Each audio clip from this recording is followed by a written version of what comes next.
bring a car from 200 level, so don't have a lot of expectation. You're free to move around in this school. Hey guys, welcome back to my channel. My name is Bao Akarese Bao, and I'm a YouTuber based in Edo State, Port Harcourt. At this point in time, I don't even know, but I know that I'm a YouTuber. That's just the thing you need to know. So on today's video, we're going to be doing basically everything you need to know about Igbinedion University. How to get into Igbinedion, the school fees, what to expect, what to bring, just that kind of stuff, because I've gotten like a lot of requests. When I say a lot of requests, I mean 1 or 2 requests, but that counts as a lot for someone like me. So if you know this is something you're going to be interested in watching, then do like, share, comment, subscribe, and let's get into today's video. Okay, so how do you like this setting first of all? I decided to change up my setting because I wanted a very relaxed video. So comment down in the comment section between this setting and the other setting which you prefer. But basically, the first thing I'm going to be talking about here is the most obvious thing, which is the school fees. Contrary to other private universities, I'm not going to be calling names of other private universities who pay as much as 2 million, 1.8 million, 1.7 million. Igbinedion University school fees is quite cheap.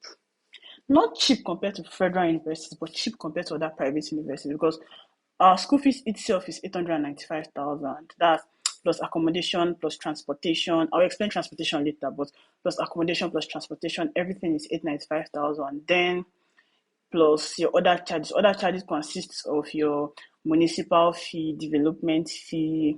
If you're entering the school newly, you have to pay for JAM registration. Just basically other your book deposit, your PCF, that's your health charges. Just basically other little fees. It sums up to, I think the other charges are like 100,000 or 110,000, something like that. So basically, my own school fees personally for me, I'm a law student. It sums up to 1,010,000. Like that's the exact figure I always pay. 1,010,000. That's 1,015,000. It really depends, but that's just the school fees. But both when you're entering and when you're entering, the school fees still remains the same from 100 level to 500 level, except they decide to increase the school fees. But currently, this plus tuition, plus transportation, plus everything, you're paying 1,010,000. Next thing I'm going to be talking about here is your hostel. Hostel alone, we are paying 175,000 naira for your hostel, and when you're entering 100 level, you're 5 in the room, and the room is quite big. The room is actually quite big, but when it comes to hostels, I feel like our school does very well when it comes to hostels. And what I said about transportation. So basically, unlike other private universities, we have 3 different campuses, like 3 different ones. We have the one campus called Crown Estates. They call it Estate, Crown Estate, or joint. But basically, that's where we stay. That's where all hostels are, lecturers' quarters, the chattel, they call it, they call it. They shall call it one thing like that, but all lecturers' quarters, all VC's house, everything, we all stay in one estate. That estate is called Crown Estate. Then we have PS. PS is also the main campus. That's where most of the activities go on. That's where law students, the law faculties, engineering, most arts departments, all arts departments and some science departments. That's like engineering, biochemistry, computer science, just few science departments. Then we have TS. TS is like the teaching hospital. That's where like medicine students learn, pharmacy students learn, nursing students learn, med lab, all those health related courses, basically, that's where they learn. So we have 3 different campuses, and you have to transport yourself every day from the main campus to whichever campus you learn. Personally, for me, I learn in PS because that's where law faculty is. So you have to transport yourself there every day. And school provides buses. The buses is part of your school fees, hence why I say transportation. But it's not every time you get bus. So truth be told, it's not every time you get bus. Sometimes you come out, if you come out by 9, like my classes are usually by 9. Sometimes I see bus. Sometimes the bus line is very much. So I have to take a cab, and that cab fee is about 1,000 naira. That's miscellaneous because they will never add it to my allowance. But we move, so just prepare for that. Personally, for you, if you have money, if you can afford a car, please do bring a car. Like the school permits you to bring a car. 100 level, you're not allowed to bring a car because it's assumed that you're not matured enough. But from 200 level, if your parents can afford a car, please do bring a car because to save you a lot of stress. So because the stress we go through, us that don't have car, the stress we go through is actually a lot. So that's about hostel and transportation. So the third question I have here is what is allowed? Like I said earlier, they are allowed to bring a car from 200 level, so that is that. And our school is very liberal, meaning you're allowed to bring a lot of things. For example, if you're looking behind me now, you'll see my fridge. I'm allowed to bring a fridge. I'm allowed to bring TV if I can afford to bring a TV. You're allowed to cook. That means you can bring your gas. Yeah, gas is allowed. You can bring your gas. I won't have a kitchen safe. You can bring your gas. You can bring iron. You can bring standing fan. You're allowed to bring a lot. There are still some things you're not allowed to bring, but I can't really pinpoint the things you're not allowed to bring currently now. But most things you're allowed to bring. You can bring your gas, your car, your TV set. Basically allowed to bring a lot of things. It's a very liberal school, so do you? Next question I have here: what courses do IU offer? Okay, courses we offer major courses, but we don't offer a lot of courses. If that makes sense. So we have law. Law, they allow both direct entry and entry from 100 level. So if you're a direct entry student, take note of that. We offer law. We have law. We have engineering. We have both admin.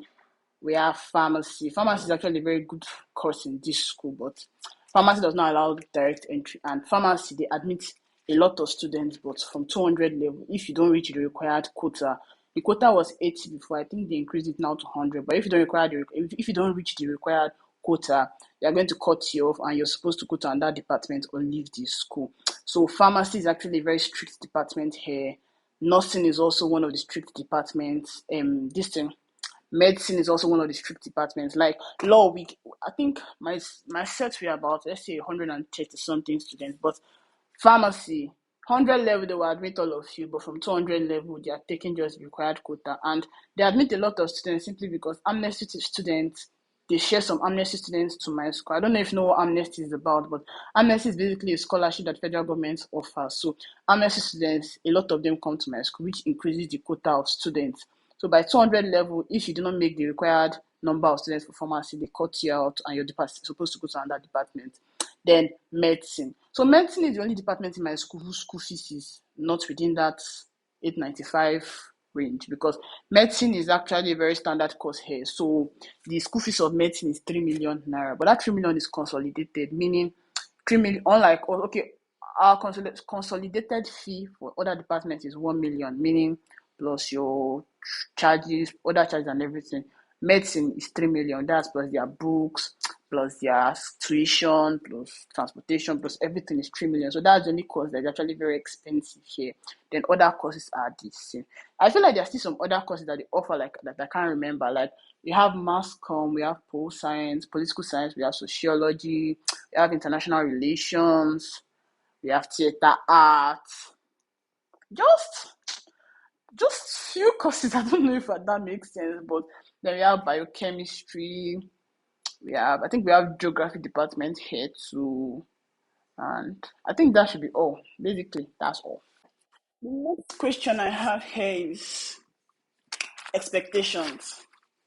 Truth be told, I'm trying to make this video as realistic as possible. Don't have a lot of expectations. In the sense that if you're coming to come and meet, you're coming to this school and you're expecting a picture perfect aesthetics, just an Instagram worthy school, just basically that, I feel like you should reduce on those expectations, because I don't want to say you'll be disappointed, but you get the cruise, because we are in a village, we are in Okada. I don't know if you know where this Okada is, but Okada is in Edo State. It's not in Benin, it's after Benin, it's at the outskirts of Benin. In fact, Okada is the last village before you enter Ondo State. So if you're going to Lagos, if you pursue this route very often, you will see that our school junction is at this Lagos Benin expressway. So what I'm just trying to say in summary is, don't have a lot of expectations, don't expect a lot. And movement, unlike other private universities, see, I'm not trying to compare, but unlike other private universities, I feel like this is the cruise that I cannot trade for anything else. You're free to move around in this school. You don't need an exit. In fact, I don't think exit is a thing in this school. It's like it's like a normal federal university, meaning your gate is open, you're free to move and go out of school and come inside anytime you want. Just that, okay, by 10 o'clock, they close the main gate. That means you can't leave school nor come inside school after 10. But apart from that, during the day, like I said, we have 2 different campuses. You have to move.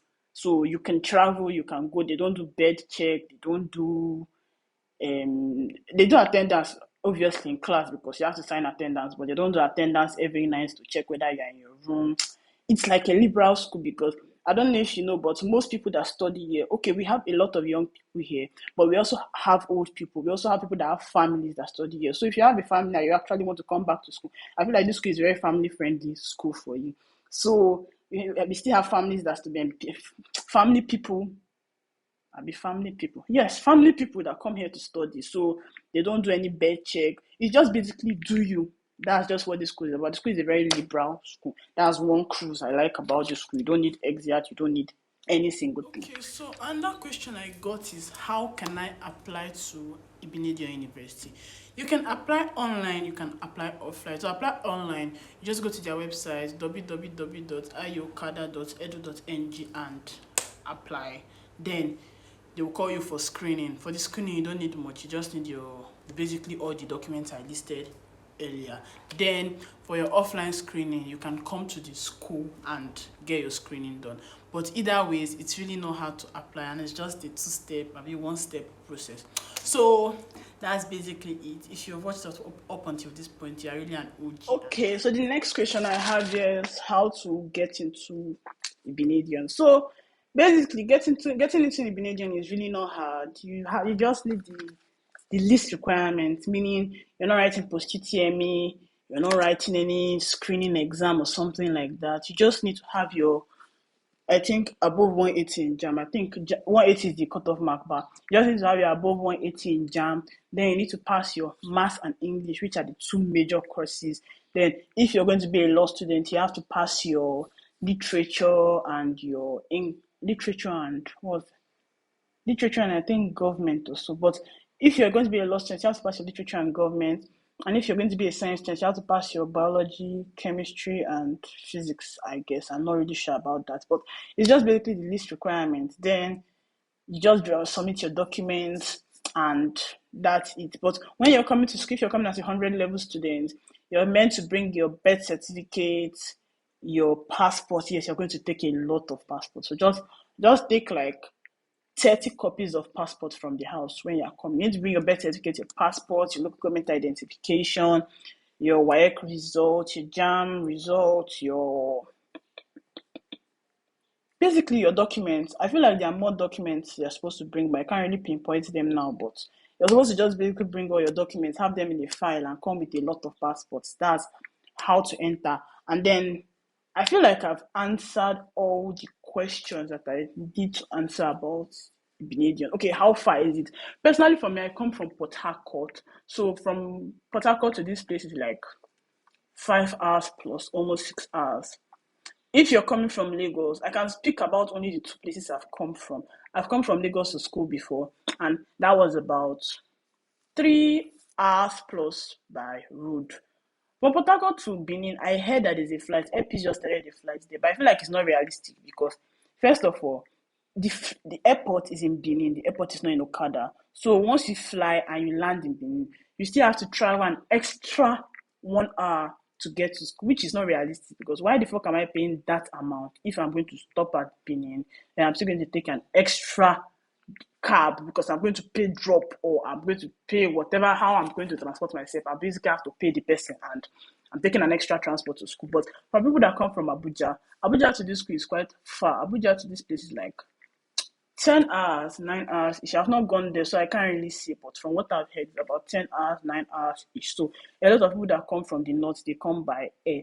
And coming from the north by air is realistic because the journey is far. But coming from the south by air is just, nah. So I feel like I've answered everything that you need to know about this school. So in case you have more questions, if you're a jam bite and you want to come to this school, I feel like this school is a very good choice for you if you meet all these expectations. If let's say you're a family person and you want to shuttle and work, and if you're a family person, you want to shuttle your family and school. If you're a working class person, you want to shuttle between work and school. If you are a very liberal person that you just want to be able to leave school at intervals, if you want to run a business in school, I feel like this school is a perfect fit for you because it's a very flexible school and not flexible in the sense that you can do both things at the same time and it permits because obviously you can leave school, but you also have to put your academics into consideration because this school is actually very academically strict and you have to do basically you came to school for school, so you have to study obviously, and like I said, for departments like pharmacy, medicine, and nursing, they are going to cut you off if you don't meet the needed requirements. But for law, they don't admit a lot of people. So we continue going to 500 level, and getting into law school is another thing. So I feel like if you're coming to this school, you have to have the mindset to study because you're going to have a lot of competition, and that's all basically. So thanks for watching this video. I do hope you enjoyed this video. Please comment, like, share, subscribe, and if you have any other questions you want me to answer, if you have any other video ideas, please leave it down in the description. If I say description, please leave it down in the comment section. I'm going to attend to the ideas. So thanks for watching. Please do like, share, comment, subscribe. Bye bye.